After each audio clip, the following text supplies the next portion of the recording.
I'm Bradie, obviously, and thanks Kendall for inviting me here tonight, and it's a real honour to be here tonight. I'm here to tell you about the journey I've been on for the past 2 years. Before I begin, here's a little about me. I'm a 47-year-old mum, and I have 3 beautiful children, Joel, who's 24, Reed, 21, and Mackenzie, 18. I'm also a nana to little Olive, who's 2, and mum-in-law to be, hopefully, to Tausa. I was married at 20 to my amazing husband Paul, also known as Mr. Frugal. I'm the youngest of 3 girls, and in my day job I'm a legal executive and a registered conveyancer in Te Awamutu. My journey actually began with a very sad, life-changing event in my life. In December 2015, my beautiful sister Kim lost her battle with cancer. She was 48 years old and was a huge part of my life. Being my older sister, she helped raise me to be the woman that I'm today, and I'm sure she has a part in me standing here tonight. I was blessed to spend the last month of her life with her, and during this difficult time, Kim taught me a lot about love, being grateful for what you have, and standing in your truth. She left me with the tools I needed for my journey, unbeknown to me at the time. A month after Kim passed away in January 2016, Mr. Frugal and I and my other sister and her husband decided we'd pop off to New Plymouth to stay with some friends for the weekend. The girls decided that we'd go out for a spot of shopping, as you do, and I came across a piece of art that caught my eye. It was a Buddha. I liked it, so I pulled out my Visa and charged $100 to the card. I came home all excited to show Mr. Frugal, and much to my surprise, it caused a real sticking point, and we ended up not talking the whole way home.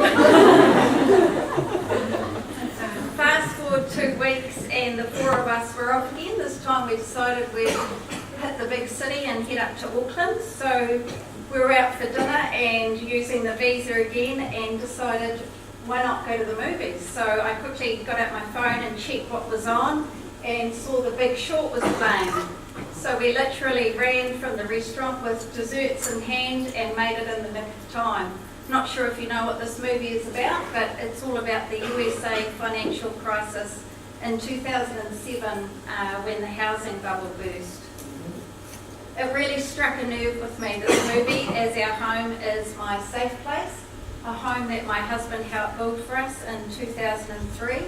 And that night after the movie, we actually had a lengthy discussion until the early hours of the morning all about our finances, and realised that we weren't paying $1, not even $1, towards our debt, as all our loans were interest only. It was also a real stark reality because our 22-year-old son at the time had just bought his first home, and he was paying more principal than us. So we realised we were actually living paycheck to paycheck and getting more into debt. We were living beyond our means and realised it was time to make a drastic change to our situation.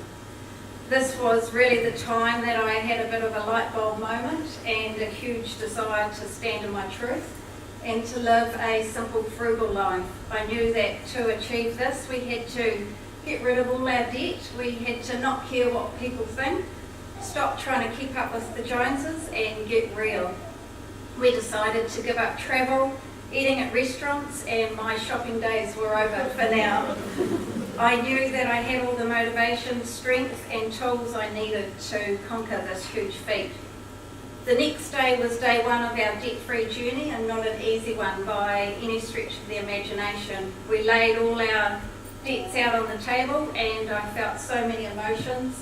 I was relieved that we had ring-fenced the debt, so I knew that it couldn't get any larger. But I was also sad and ashamed and quite angry that I'd let our finances get to this point. We finally worked out that we had a mountain of debt totaling $566,000. This was one of the lowest days of our journey. Now that we had worked out the amount of debt, we were a team possessed. To begin, we cut up all our credit cards, and this was really hard for me to do. For some reason, I felt they were my security and quite often used them like as our emergency fund. And to keep from making me use them, I used to sometimes put them in the freezer to put them on ice, but they were defrosted many times. I was intrigued to find out where this credit all started, and so I looked into it and I discovered that the first credit card was actually created in the 1950s in New York. It was called the Diners Club Card. Apparently a patron didn't have any money to pay for his meal, so he signed for it and came back the next day to pay the bill. Not even less than 70 years later, and credit cards are a household name. Debt is easily and readily available. One sickening memory I actually have about our credit card was we've been on holiday and we're driving home from the airport, and I thought, oh, I'll just check what the Visa balance is. So I got out my phone and it read that we'd racked up near 5,000. I remember that feeling of thinking, oh my gosh, how long is this going to take me to pay off at 19.95% interest, and Mr. Frugal will be beside himself. I never wanted to have this feeling again, and cutting up and closing our credit cards has probably been one of the best things that we've done on our journey. Someone once asked me how I went from being so comfortable to being in debt to not, and it was really a series of events where I got to being 45 years of age and really sick and tired of continually having to rob Peter to pay Paul.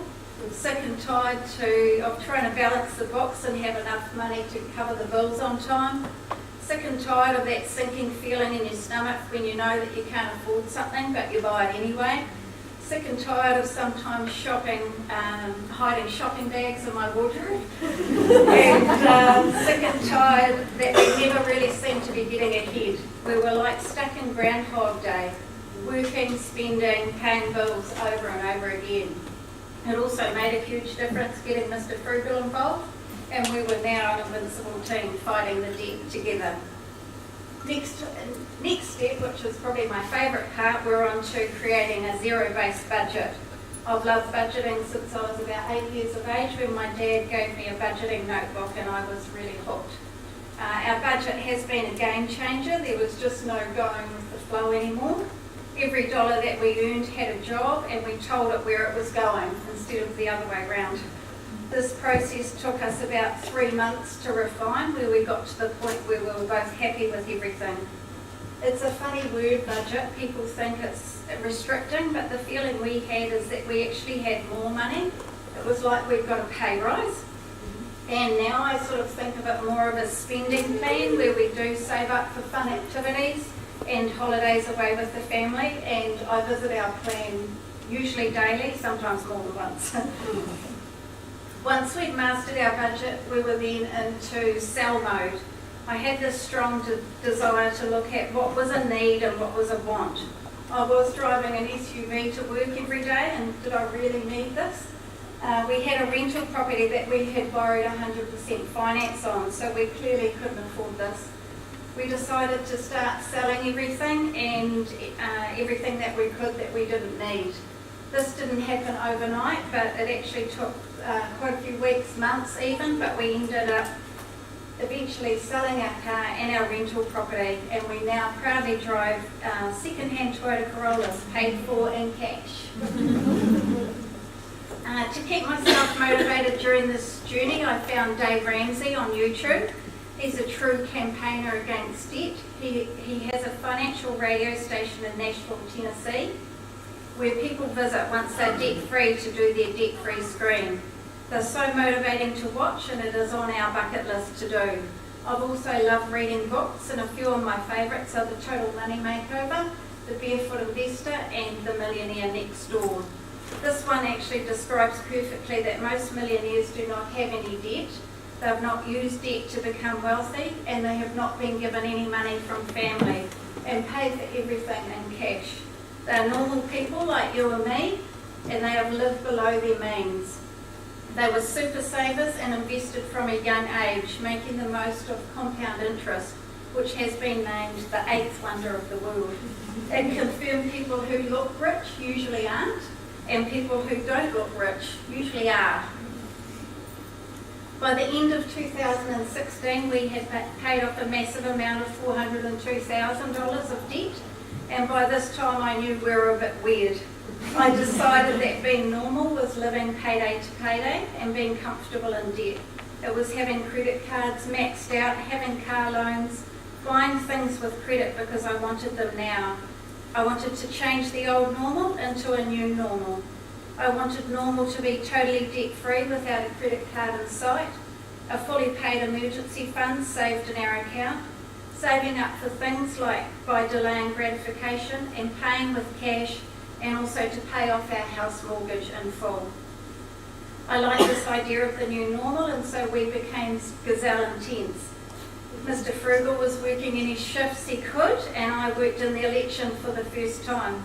We were meal planning and shopping as frugally as possible, making our lunches, and we shaved our expenses right down to the basics. And every cent spent had been put under the microscope to save as much as we could. In December 2016, I was inspired to create my Instagram page, Kiwi Girl on a Budget. And initially I made this page to keep myself honest, but I have met so many people all over the world, and they even have their own hashtag called the Debt Free Community. My Instagram page has grown a lot over the last couple of years and led me to feature in a podcast show in the USA, a New Zealand podcast show, and recently the Te Awamutu Courier and the Hamilton News and the New Zealand Herald.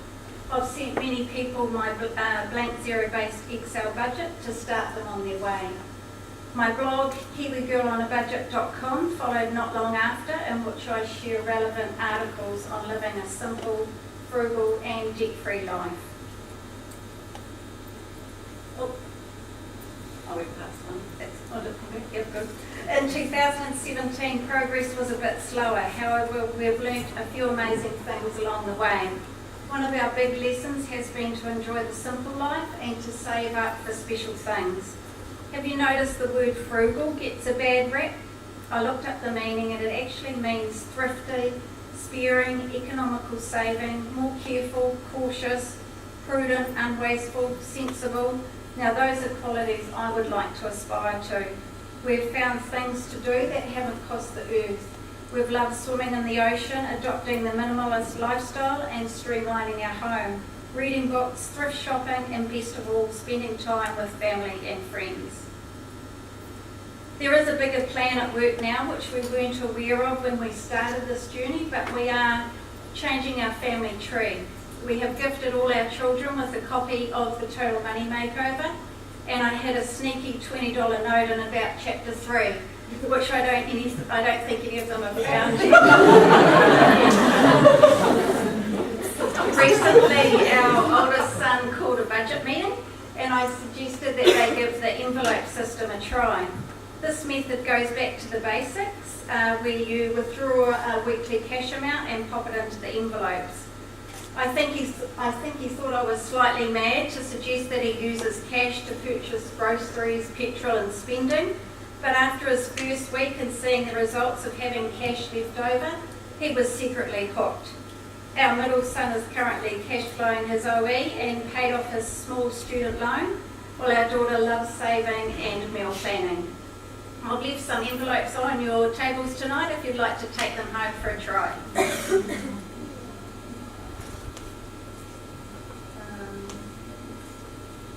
Fast forward to today, and we've recently hit a huge milestone and cracked under 100k. You can just see that.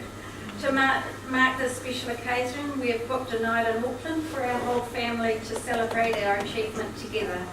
We're currently living off one wage and putting all of the other towards our mortgage. We're hoping to be completely debt-free next year and are planning a celebration weekend with our family in stunning Queenstown. To summarise, I've worked out a few lessons that have helped us along the way, and if I could turn back time, here's my advice to my 30-year-old self.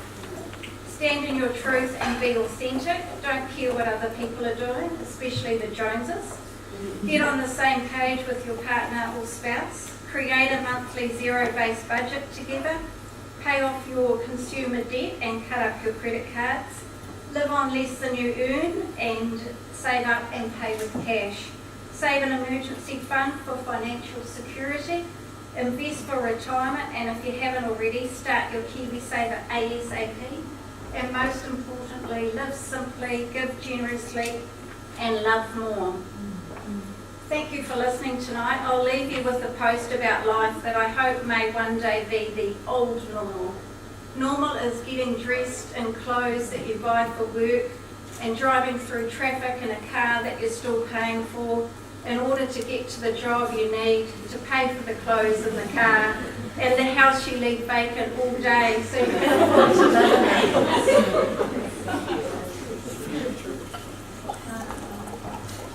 I want you to leave here tonight and think about a new normal. A normal where you stand in your truth, you delay gratification, you live without debt and have complete financial peace. Thank you for listening. It has been a pleasure. Good night.